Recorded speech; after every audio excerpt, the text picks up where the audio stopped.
নমস্কার, নিউজ 18 বাংলা ডিজিটালে আপনাদের স্বাগত। আপনাদের সাথে আমি প্রিয়াঙ্কা। ফোনে বিপদ কেন বলছি? ফোন মানেই হয়তো আমরা জানি যে সিম কার্ড তো আমরা লাগাই, আর এই সিম কার্ড অদল বদল করে কেলেঙ্কারি ঘটতে পারে। কি সেই কেলেঙ্কারি? সিম সোয়াপিং স্ক্যাম বা জালিয়াতি। এই জালিয়াতি আসলে কি? আগে একটা ঘটনা বলি আপনাদের। দিল্লির একজন আইনজীবীর খোয়া গেছে 50 লক্ষ টাকা। মনে করা হচ্ছে মোবাইলের সিম অদল বদল করে 50 লক্ষ টাকা হারিয়েছেন তিনি। তিনি আবার কিন্তু আইনজীবী। কিভাবে? আগে জানাই আপনাদের, একটি অজানা নাম্বার থেকে 3টে মিসড কল তিনি পেয়েছিলেন, তিনি জানিয়েছেন। আর এরপর তিনি ঘুরিয়ে ওই নাম্বারে ফোন করার পর ফোনের ওপার থেকে বলা হয় যে কুরিয়ারের জন্য তাকে ফোন করা হয়েছে। আর আইনজীবীর কাছ থেকে তার বাড়ির ঠিকানাও নিয়ে নেওয়া হয়। ব্যক্তিগত আরও তথ্য বিস্তারিতভাবে, মানে এই ধরুন অ্যাড্রেস, ফোন নাম্বার, ভেরিফিকেশন কিছু বিস্তারিতভাবে তার থেকে নিয়ে নেওয়া হয়। তারপরে সেই আইনজীবী, 35 বছর বয়স ওনার ফোনে 2টি মেসেজ আসে। ঠিকই ভাবছেন, সেই মেসেজে লেখা রয়েছে তার অ্যাকাউন্ট থেকে তোলা হয়েছে 50 লক্ষ টাকা। আর এরপরেই পুলিশের দ্বারস্থ হন তিনি। তদন্ত করতে গিয়ে একেবারে হতবাক হয়ে যান পুলিশ আধিকারিকরাও। তারা দেখেন যে ওই মহিলা প্রতারকদের কোনো ওটিপি দেননি। আমরা জানি সাধারণত যে ওটিপি আসে, সেই ওটিপি যখন নাম্বার আমরা কারোর সাথে শেয়ার করি তখন এই ধরনের অ্যাকাউন্ট ফ্রড কেস হয়। কিন্তু সেই আইনজীবী তো কোনো ওটিপি দেননি। তাহলে কিভাবে তার অ্যাকাউন্ট থেকে 50 লক্ষ টাকা লোপাট হলো? তাহলে কি এটা সিম অদল বদল কেলেঙ্কারি, অর্থাৎ সিম কেলেঙ্কারি বা সিম জালিয়াতি? এটা আসলে কি, কিভাবে কাজ করে, আপনাদেরকে আজকে জানাবো।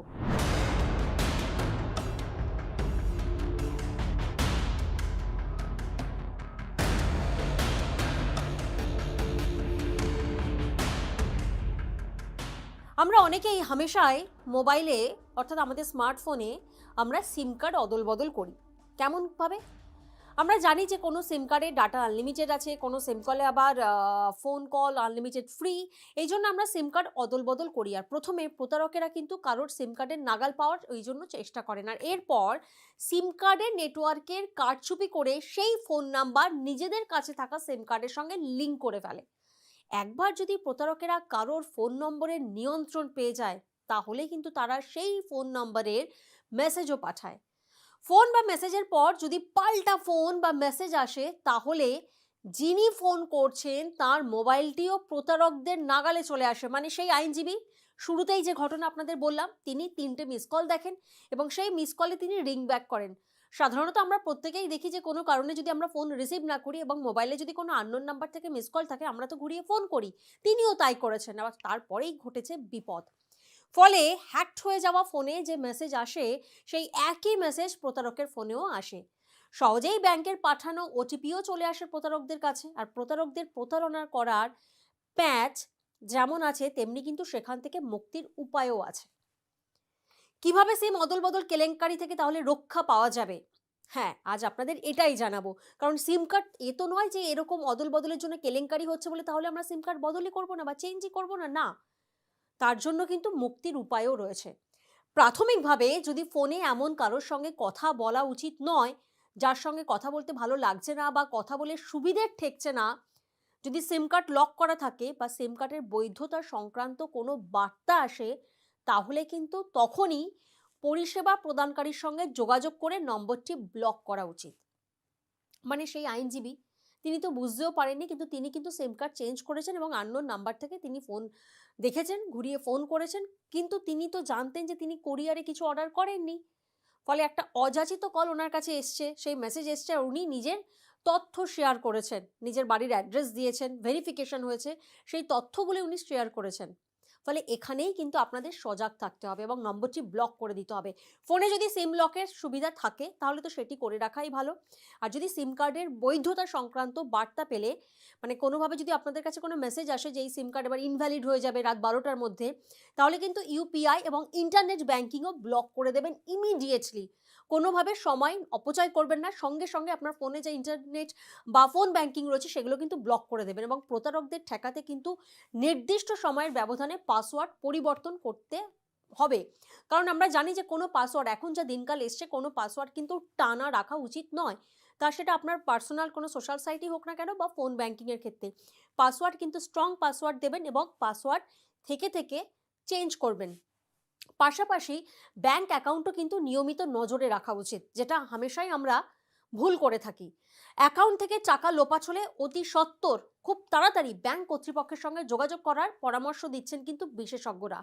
টাকা লেনদেনের অ্যাপ অর্থাৎ পেটিএম এর প্রতিষ্ঠাতা বিজয় শেখর শর্মা তিনিও কিন্তু বলছেন যে ফোন বা ফোন নম্বরের ক্ষেত্রে সবচেয়ে গুরুত্বপূর্ণ হলো পাসওয়ার্ড। তবে এলেবেলে পাসওয়ার্ড দিলে কিন্তু হবে না। অনেকে যেমন নামের সাথে @123 1234 456 এই যে সিরিয়ালি নাম্বারগুলো নিউমেরিক্যালি দেন, সেটা দিলে কিন্তু চলবে না। এবার কিন্তু সময় এসেছে যে পাসওয়ার্ড স্ট্রং পাসওয়ার্ড দিন, মিনিমাম 8 ক্যারেক্টারের দিন এবং ফিশিং এবং স্মিশিং এড়িয়ে চলা। এবার আপনাদের প্রশ্ন উঠতেই পারে যে তাহলে আমরা কারণ স্বভাবতই দেখুন বাড়িতে যে বয়স্ক মানুষজন থাকে ওনাদের পক্ষে চট করে কিন্তু বুঝে ওঠা ভীষণ কঠিন যে উনি ফিশিংয়ের শিকার হচ্ছেন বা ওনার কাছে যে ফোন এসেছে বা যে তথ্য ওনার কাছে চাওয়া হচ্ছে সেটা উনি কোনো প্রতারণায় পড়তে চলেছেন। তাহলে কিভাবে এড়িয়ে চলবেন? আপনাকে ফিশিং বা স্মিশিং থেকে কিন্তু দূরে থাকতে হবে। ফিশিং স্মিশিং হলো এমন কোনো লিঙ্ক যা আপনার ফোনে পাঠানো হয় বা আপনাকে মোল করা হয়। আমরা অনেক সময় দেখেছি হামেশাই আমাদের কাছে কিছু লিঙ্ক আসে বিভিন্ন জায়গা থেকে। ধরুন আপনি কিছু টেস্ট করতে চান, সেক্ষেত্রে এই লিঙ্কে ক্লিক করুন, আপনাকে ডিসকাউন্ট দেওয়া হবে। এই ধরনের বিভিন্ন লিঙ্ক এসে থাকে বা আপনার লোনের দরকার, এই লিঙ্কে ক্লিক করুন, আপনাকে ডিসকাউন্ট দেওয়া হবে। এইভাবে ইএমআই ইন্টারেস্ট কম করা হবে। এইভাবে বিভিন্ন লিঙ্ক কিন্তু এসে থাকে। তাই অচেনা কোনো লিঙ্কে ক্লিক করবেন না, কারণ আপনি সেই লিঙ্কে ক্লিক করলেই কিন্তু স্ক্যামাররা আপনার গুরুত্বপূর্ণ তথ্য যেমন মোবাইল নম্বর, ইমেল আইডি ইত্যাদি চুরি করে নেবে। তেমনই কিন্তু সিম কার্ড কাজ না করলে অবিলম্বে আপনারা কিন্তু টেলিকম অপারেটরদের সঙ্গে যোগাযোগ করবেন যদি আপনার সিম কার্ড হঠাৎ করে কাজ না করে। কারণ যখন প্রতারকরা আপনার বিভিন্ন ইনফরমেশন নিয়ে নেয় এবং আপনার নম্বরের মাধ্যমে একটি নতুন সিম কার্ডকে তারা অ্যাক্টিভ করে, তখন কিন্তু আপনার কার্ডটি কাজ করা বন্ধ করে দেয়। হঠাৎ করে আপনি দেখছেন যে আপনার ফোনে কোনো টাওয়ার আসছে না, নেটওয়ার্ক আসছে না। ঘুম থেকে উঠলেন, আপনি হয়তো মনে করলেন যে অনেক সময় আমি শুনেছি, মানে আমারও যেমন বাড়িতে আমার মাও বলেন যে আজকে মেঘলা ওয়েদার, ওই জন্য মনে হয় একটু ফোনে নেটওয়ার্ক আসছে না। কারণ বাড়িতে সাধারণত বয়স্করা যারা থাকেন তারা অতটা অবগত নয় যে এখন কিভাবে ফিশিং, কিভাবে এই ধরনের স্ক্যাম চলছে। ফলে সেক্ষেত্রে কিন্তু যদি দেখেন যে এরকমভাবে নেটওয়ার্ক নেই বা সিম কার্ড কাজ করছে না, তখন ইমিডিয়েট কিন্তু টেলিকম অপারেটরের সঙ্গে আপনাকে যোগাযোগ করতে হবে এবং আপনার ফোনে যে ফোন ব্যাংকিংয়ের যে অ্যাকাউন্টগুলো রয়েছে সেগুলো কিন্তু ব্লক করতে হবে। এবং এমন পরিস্থিতিতে যদি আপনার সিম কার্ড ঠিক করে কাজ না করে, টেলিকম অপারেটরের সঙ্গে কিন্তু ইমিডিয়েট আপনার যোগাযোগ করা উচিত এবং যেমনটা জানালাম যে ব্যাংকিং পাসওয়ার্ডও কিন্তু পরিবর্তন করতে হবে। এবং পাশাপাশি আপনাদের জানিয়ে রাখি যে এছাড়াও আপনাকে কিন্তু ব্যাংককে জানানো উচিত যে আপনার সিম কার্ড কাজ করছে না। তাহলে কি হবে? তাহলে ব্যাংকের তরফ থেকে তারাও কিন্তু যথাযথ পদক্ষেপ নেবে। অর্থাৎ পুরো প্রসেসটা কিন্তু আপনাকে খুব ফাস্ট করতে হবে। এই যেমন আপনি দেখছেন ফোনের নেটওয়ার্ক নেই, তাহলে আপনাকে ইমিডিয়েট যোগাযোগ করতে হবে। তারপর সঙ্গে সঙ্গে আপনাকে পাসওয়ার্ড চেঞ্জ করতে হবে। ইন্টারনেট ব্যাংকিং থাকলে সেটা আপনাকে লক করতে হবে এবং এই প্রসেসটা করে নেওয়ার পর কিন্তু আপনি ব্যাংককেও ইনফর্ম করবেন। অনেক সময় হয় আপনারা হয়তো যারা এই ভিডিওটা দেখছেন আপনাদের তখন মাথায় এই প্রশ্ন আসতেই পারে যে বাড়ি থেকে তো ব্যাংকের ডিস্টেন্সটা অনেকটা, যেতেও তো অনেকটা সময় লেগে যাবে। না, আপনাকে ফিজিক্যালি ব্যাংক ভিজিট করতে হবে না। আপনি কিন্তু টেলিফোনেও আপনি ফোন করে বলতে পারবেন, কারণ আপনার পাসবুকের মধ্যে কিন্তু সেই ফোনের ব্যাংক নাম্বার রয়েছে। সেই নাম্বারে ফোন করে আপনি সঙ্গে সঙ্গে ব্যাংককে ইনফর্ম করবেন যে আপনি ফিশিংয়ের শিকার হচ্ছেন এবং আপনার অ্যাকাউন্ট যেন লক করে দেওয়া হয়। তাহলে ফোনে বিপদ কিভাবে আসে আপনাদের জানালাম এবং সেই বিপদ থেকে কিভাবে নিজেকে বাঁচিয়ে রাখবেন তারও উপায় আপনাদের জানালাম। আজ নিউজ 18 বাংলা ডিজিটাল এখানেই শেষ করছি। তবে আপনারা কিন্তু সতর্ক থাকবেন, সাবধান থাকবেন এবং সুস্থ থাকবেন।